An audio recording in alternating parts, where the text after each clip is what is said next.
നമ്മളിന്ന് ഉണ്ടാക്കാൻ പോകുന്നത് ചിക്കൻ ഡ്രം സ്റ്റിക്സ് ബാർബിക്യൂ പോലെ. ഓക്കെ, അപ്പോൾ ഇതാണ് നമ്മളൊരു 12 ചിക്കൻ ഡ്രം സ്റ്റിക്സ്.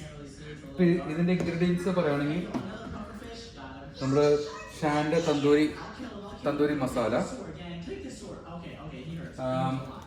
അതിപ്പോൾ ഞാൻ കട്ട് ചെയ്ത് വെച്ചിട്ടുണ്ട്. സ്പൈസിന് വേണ്ടി നമ്മളിപ്പോൾ ഇതിനകത്ത് അത്ര എരിവില്ല. നമ്മുടെ Kashmiri chilli, yoghurt, garam masala, just ഒരു സ്മോൾ എമൗണ്ട് ഗരം മസാല, പിന്നെ പെപ്പർ ആൻഡ് നമ്മുടെ ആസ് യൂഷ്വൽ നമ്മുടെ ഗാർലിക് പേസ്റ്റ്. അപ്പോൾ ഫസ്റ്റ് ചെയ്യുന്നത് വെച്ച് കഴിഞ്ഞാൽ നമ്മൾ ഉപ്പ് ഇതിനകത്ത് ഇടുന്നു. ലിറ്റിൽ സോൾട്ട്, ഈ ഹിമാലയൻ സോൾട്ടാണ് ഇത്. ഒരുപാട് ഹെവി ആയിട്ടുള്ള സോൾട്ടല്ല, ഹിമാലയൻ സോൾട്ട്. നമ്മൾ എത്ര ഇട്ടാലും കുഴപ്പമില്ല. നമ്മുടെ ഇതിപ്പോൾ നമ്മുടെ തന്തൂരി, ഇത് തന്തൂരി മസാല ഷാൻ്റെ നല്ല പ്രോഡക്റ്റാണ്. ഇത് നമുക്ക് ആഡ് ചെയ്യാം. ഇതിനകത്ത് നമ്മൾ just small amount of Kashmiri chilli, because നമ്മൾ പിള്ളേരുള്ളതുകൊണ്ട്, കിഡ്സ് ഉള്ളതുകൊണ്ട് ജസ്റ്റ് സ്മോൾ എമൗണ്ട് അത്ര ആഡ് ചെയ്യാൻ പാടുള്ളൂ.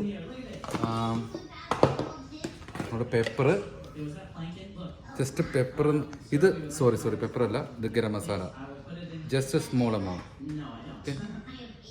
Okay, small amount of garam masala and ഒരു ചെറിയ എമൗണ്ട് നമ്മുടെ പെപ്പർ. നമ്മൾ സ്പൂൺ എടുത്തില്ല. ഒരു small amount of ginger garlic paste നല്ലതാണ്. ഇതാണ് ഇത്ര എമൗണ്ട്. പിന്നെ സ്മോൾ എമൗണ്ട് ഓഫ്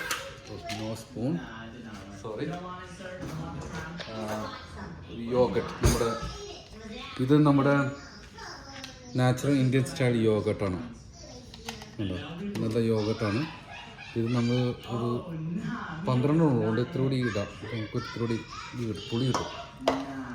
ഇപ്പോൾ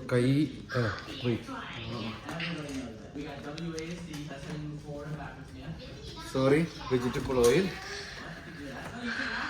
ഓയിൽ കുറച്ച് എമൗണ്ട്. ഓക്കെ, ഇത്ര 12 ഡ്രം സ്റ്റിക്സ് ഉണ്ട്. ഇത് കയ്യിൽ നിന്ന് വാഷ് ചെയ്യാം. ഹാൻഡ്സ്. ഇത് നമ്മൾ ജസ്റ്റ് നന്നായിട്ട് കൈ കൊണ്ട് തന്നെ നന്നായിട്ട് മിക്സ് ചെയ്യണം. അപ്പം ഇതിപ്പോൾ ഞാൻ കട്ട് ചെയ്തിട്ടുണ്ട്. ചെറിയ പീസായിട്ട് കട്ട് ചെയ്തിട്ടുണ്ട്. ഓക്കെ,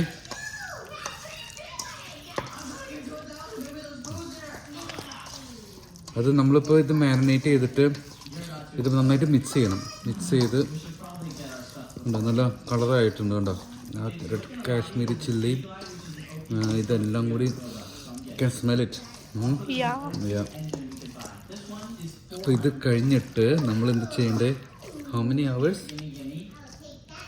ഹാഫ് ആൻ അവർ നമ്മൾ മാരിനേറ്റ് ചെയ്തിട്ട് ഇതിങ്ങനെ നമ്മൾ ഫ്രിഡ്ജിലാണ് വെക്കേണ്ടത്. പക്ഷേ ഇതത്ര നേരം വെക്കേണ്ട ആവശ്യമില്ല. ഇത് നമ്മൾ പെട്ടെന്ന് ഉണ്ടാക്കുന്ന ഒരു കാര്യമായതുകൊണ്ട് നമ്മളൊരു ഹാഫ് ആൻ അവർ, അല്ലേ, ഹാഫ് ആൻ അവർ 30 minutes ഇത് വെച്ചിട്ട് നമുക്ക് ക്ലോസ് ചെയ്ത് വയ്ക്കും. Set it for 30 minutes. See you after that. Bye. നേരത്തെ മാരിനേറ്റ് ചെയ്തില്ലേ, അത് ഞാൻ ഒരു 180 ഡിഗ്രിയിൽ എയർ ഫ്രൈയിൽ ഒരു 25-30 minutes ആണ് ചെയ്തതിൻ്റെ റിസൾട്ടാണെന്ന് കാണുന്നത്. അപ്പോൾ ഒത്തിരി സ്പൈസി ആണ്, നമുക്ക് കാണാം. ഇമാനുൽ എൻ്റെ മോൻ വെയിറ്റ് ചെയ്തിരിക്കുകയാണ് കഴിക്കാനായിട്ട്. അപ്പോൾ okay, thank you for watching the video. Thank you for watching the video.